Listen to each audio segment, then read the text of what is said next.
Hi friends, welcome to அட்மான் tech. இன்ட்ரெஸ்டிங்கான விஷயம் எல்லாமே இந்த யூடியூப் சேனலில் வீடியோ பண்ணிகிட்ருக்கோம். மறக்காமல் இந்த வீடியோ பார்க்குற எல்லாருமே இந்த சேனலை வந்து சப்ஸ்கிரைப் பண்ணி உங்களோட ஆதரவு இந்த சேனலுக்கு தெரிவிங்க. இப்போ நம்ம என்ன பார்க்க போகிறோம் அப்படின்னா, எல்லாருமே வந்து கடல்னால் ரொம்ப பிடிக்கும். அந்த கடலோட அலையில் போய் விளையாடுறது எல்லாத்துக்கும் பிடிக்கும். கடலையும் நம்ம பார்த்துருப்போம்.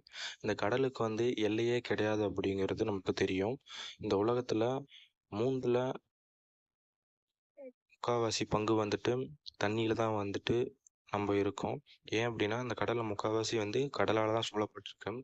இந்த கடலுக்கு எல்லையே இல்லைன்னு நமக்கு தெரிஞ்சாலும், ஆனாலும் கடலுக்கு எல்லை இருக்குது அப்படிங்கிற விஷயத்த நான் உங்களுக்கு சொல்கிறேன். இந்த கடலுக்கு எல்லையே கிடையாது, ஆனால் கடல் எல்லை உண்டு அப்படின்னு ஆச்சரியப்படுவீங்க. கடற்பரப்பின் மீது நிலவியல் மற்றும் அரசியல் சார்ந்து மனிதனால் உருவாக்கப்பட்ட இரு நாடுகளுக்கிடையான பிரிவாக தான் வந்து இந்த கடல் எல்லை வந்து இருக்குது. கடல் எல்லை வந்து ஒரு நாட்டோட கடல்சார் உயிர் மற்றும் கனிம வளங்கள் மீது கடற்பரப்பின் மீதான சட்டங்களுக்கும் உரிய அந்நாட்டின் உரிமையை தான் இந்த கடல் எல்லை வந்து நிலைநாட்டுது. கடல் எல்லையானது ஒரு நாட்டோட ஆளுகைக்குட்பட்ட கடற்பரப்பு, அண்மை கடற்பரப்பு, பொருளாதார தனியுரிமை பகுதி மற்றும் கண்டத்திட்டு என 4 பகுதியாக வந்து பிரிக்கிறாங்க. இந்த 4 பகுதியை பற்றியும் நான் உங்களுக்கு சொல்கிறேன்.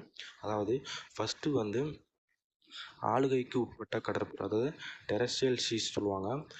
1982ஆம் ஆண்டு நடைபெற்ற ஐக்கிய நாடுகளின் கடல் சட்டம் குறித்த மாநாட்டில் வரையறுப்பின்படி ஆளுகைக்குட்பட்ட கடற்பரப்பு ஒரு நாட்டோட கடற்படை அடித்தள மட்டத்திலிருந்து 12 கடல் மைல், அதாவது 22.2 கிலோமீட்டர் அல்லது 13.8 மைல் வரை உள்ள கடற்பரப்புன்னு சொல்கிறாங்க. ஆளுகைக்குட்பட்ட கடற்பரப்பு என்பது ஒரு நாட்டோட இறையாண்மை எல்லை அப்படின்னு சொல்கிறாங்க. மேலும் ஒரு நாட்டின் இறையாண்மை ஆளுகைக்குட்பட்ட கடற்பரப்பு உள்ளடக்கிய வான்பகுதி மற்றும் கடற்படுகைக்கு இது பொருந்தும் அப்படின்னு சொல்கிறாங்க. இதுதான் வந்து ஆளுகைக்குட்பட்ட கடற்பரப்பு அப்படிங்கிறாங்க. அண்மை கடற்பரப்பு அப்படின்னா, அண்மை கடற்பரப்பு என்பது வந்து ஆளுகைக்குட்பட்ட கடற்பரப்பின் வெளிப்புறத்தில் இருந்து அடுத்த 12 கடல் மைல், அதாவது ஒரு நாட்டோட கடற்கரை அடித்தள மட்டத்திலிருந்து 24 கடல் மைலாக இருக்கும்போது உள்ள கடல் நீர்ப்பரப்பு அப்படிங்கிறாங்க.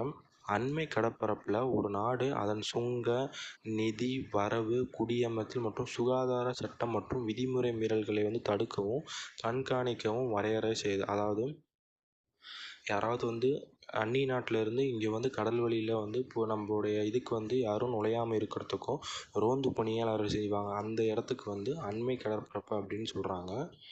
பொருளாதார தனியுரிமை பகுதி அப்படின்னா, பொருளாதார தனியுரிமை பகுதி அப்படின்னு ஒரு நாட்டோட கடற்படை அடித்தள மட்டத்திலிருந்து அதிகபட்சமாக 200 கடல் மைல் தூரம், அதாவது கரையிலிருந்து 200 கடல் மைல் தூரம் வரை பரவி இருக்கும்.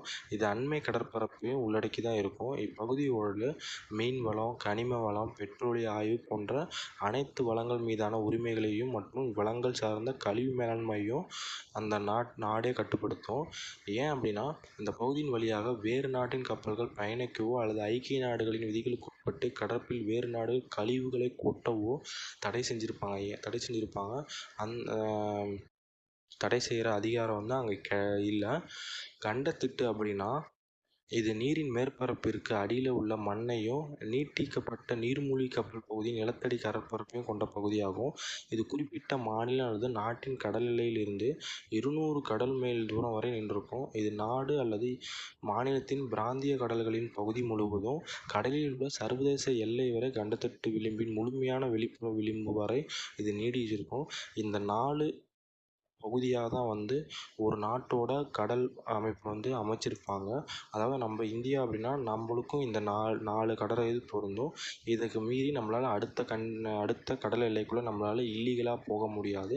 இப்போ இந்த இல்லீகல் அப்படின்னா நம்ம இந்தியாவுக்கும் இலங்கைக்கும் உள்ள ஒரு பிரச்சனை மாதிரி தான். அந்த 200 நாட்டிக்கல் மைல் சொல்லுவாங்க. அந்த கடலை வந்து நாட்டிக்கல் மைல் தான் சொல்லுவாங்க. அந்த மைலை தாண்டி நம்ம போனோம் அப்படின்னா அது வந்து இல்லீகலாக இருக்கும். ஓகே ஃப்ரெண்ட்ஸ், இந்த நியூஸை மறக்காமல் உங்கள் ஃப்ரெண்ட்ஸுக்கு ஷேர் பண்ணுங்கள். இந்த சேனலை மறக்காமல் சப்ஸ்கிரைப் பண்ணி வச்சுக்கோங்க ஃப்ரெண்ட்ஸ். தேங்க்யூ.